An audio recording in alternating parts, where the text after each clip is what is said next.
More than 99% scholarships जो है अब ऑनलाइन हो चुकी हैं और उसमें जो दस्तावेज़ होते हैं, जो डॉक्यूमेंट्स होते हैं, वो उमूमन बच्चे गलती करते हैं।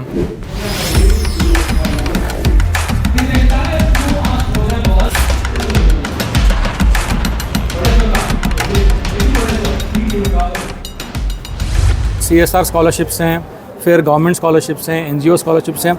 अगर कोई आज आया हुआ एक फर्स्ट ईयर डिग्री का बच्चा हमारे इस सारे इन्फॉर्मेशन को जाके सही तरीके से यूज़ करेगा, इंशाल्लाह उसको 1 लाख तक स्कॉलरशिप मिल सकती है।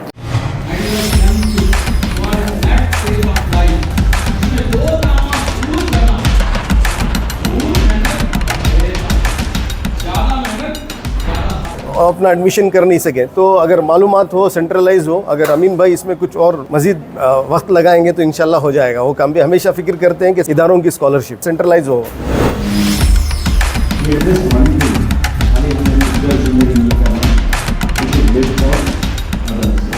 देखिए, ड्रॉप आउट का जो स्टेज है, पहला होता है हायर प्राइमरी 7th के बाद, दूसरा होता है 10th के बाद, उसके बाद PU के बाद, और उसके बाद होता है कॉलेज में जाके ड्रॉप आउट होना। अगर कोई बच्चा स्कूल में ड्रॉप आउट हो रहा है, वो प्योरली जो है पेरेंट्स की खुदगर्जी है कि बच्चा जाके काम करे, या फिर उनकी मजबूरी है कि बच्चा जो है काम करे, घर चलाए।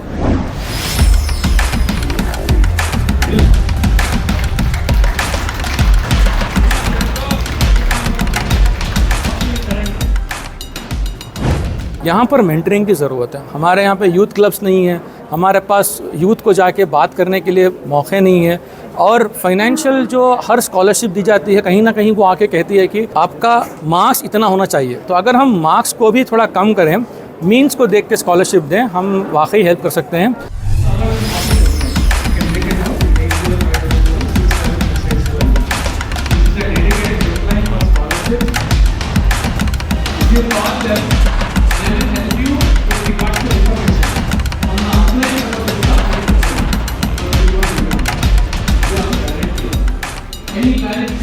अल्हम्दुलिल्लाह आज सिग्मा फाउंडेशन और ऑल इंडिया मिली काउंसिल के दोनों के ज़ेर एहतमाम दारुस्सलाम बिल्डिंग में हमने एक 2.5 घंटे का प्रोग्राम किया, जिसका मकसद यही था कि हमारे जो नौजवान तलबा हैं उनको ये इन्फॉर्मेशन दिया जाए कि किस तरह ऑनलाइन स्कॉलरशिप्स को अप्लाई करते हैं, क्योंकि मोर देन 99% स्कॉलरशिप्स जो है अब ऑनलाइन हो चुकी हैं और उसमें जो दस्तावेज़ होते हैं, जो डॉक्यूमेंट्स होते हैं, वो उमूमन बच्चे गलती करते हैं। जैसा कि उनके मार्क्स कार्ड कैसा अपलोड करें, उनका फ़ोटो कैसा हो, एड्रेस प्रूफ में क्या हो। तो हमने आज इस प्रोग्राम से कोशिश ये की है कि पहले तो हम सारी इन चीज़ों को क्लैरिफाई करेंगे किस तरह के डॉक्यूमेंट्स हो। उसके बाद हमने ये भी बताया कि कौन से स्कॉलरशिप्स हैं, CSR स्कॉलरशिप्स हैं, फिर गवर्नमेंट स्कॉलरशिप्स हैं, NGO स्कॉलरशिप्स हैं। अगर कोई आज आया हुआ एक फर्स्ट ईयर डिग्री का बच्चा हमारे इस सारे इन्फॉर्मेशन को जाके सही तरीके से यूज़ करेगा, इंशाल्लाह उसको 1 लाख तक स्कॉलरशिप मिल सकती है। तो ये एक कम्युनिटी को जगाने का, अवेयरनेस कराने का इनिशिएटिव है, और चाहिए कि इस तरह के और प्रोग्राम्स हो। हम बहुत ही शुक्रगुज़ार हैं ऑल इंडिया मिली काउंसिल का, जिन्होंने हमारा ताउन किया और इस प्रोग्राम को ऑर्गेनाइज़ करने में इतना हमारा साथ दिया।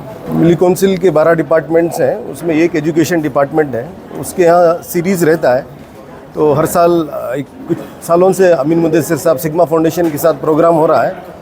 इलेक्शन की वजूहात की वजह से, रमज़ान की वजूहात की वजह से, दूसरा एक करियर गाइडेंस और स्कॉलरशिप अवेयरनेस प्रोग्राम होता है, उसकी वजह से डिले करके ये किए। बीच में अमीन साहब की भी तबीयत थोड़ी नासाज थी, तो पहले शेड्यूल हुआ था तो ताख़िर से हुआ, तो हर साल करते हैं।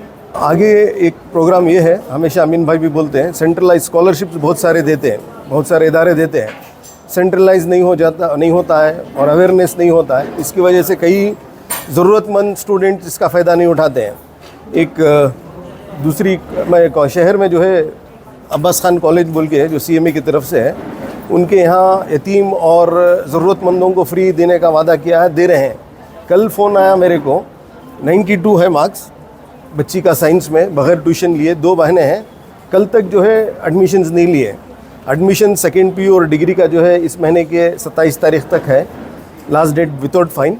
तो कई बच्चे शुरू हो गए, मगर बच्चे होनहार बच्चे भी जो है अपना एडमिशन कर नहीं सके। तो अगर मालूमात हो, सेंट्रलाइज हो, अगर अमीन भाई इसमें कुछ और मज़ीद वक्त लगाएंगे तो इंशाल्लाह हो जाएगा वो काम भी। हमेशा फिक्र करते हैं कि सेंट्रलाइज हो इदारों की स्कॉलरशिप। देखिए, ड्रॉप आउट का जो ये है स्टेज है, पहला होता है हायर प्राइमरी 7th के बाद, दूसरा होता है 10th के बाद, उसके बाद PU के बाद, और उसके बाद होता है कॉलेज में जाके ड्रॉप आउट होना।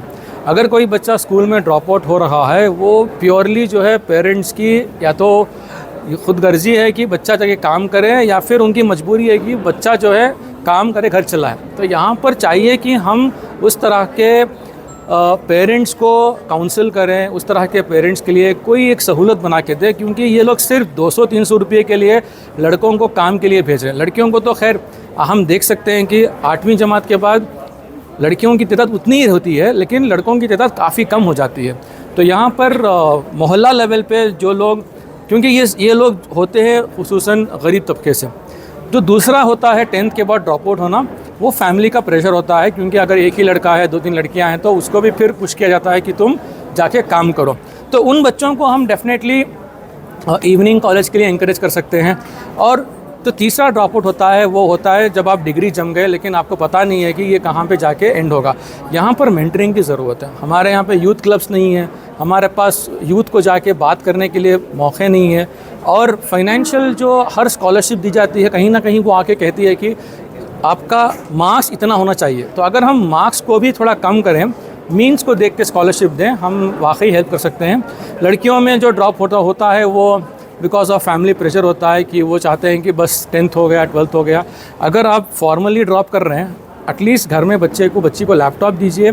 और अभी क्या है, न्यू रूल्स हैं कि आप ऑनलाइन से भी अपना ग्रेजुएशन कर सकते हैं, तो वहाँ भी हम कंटिन्यू कर सकते हैं। ओवरऑल कौम में ये स्किलिंग का जज्बा अभी आके नहीं है। अभी भी हम लोग क्या सोचते हैं, डिग्री करके हमको जॉब मिलेगा, डिग्री करके जॉब नहीं मिलेगा, डिग्री मिलेगी, जॉब के लिए स्किल्स चाहिए।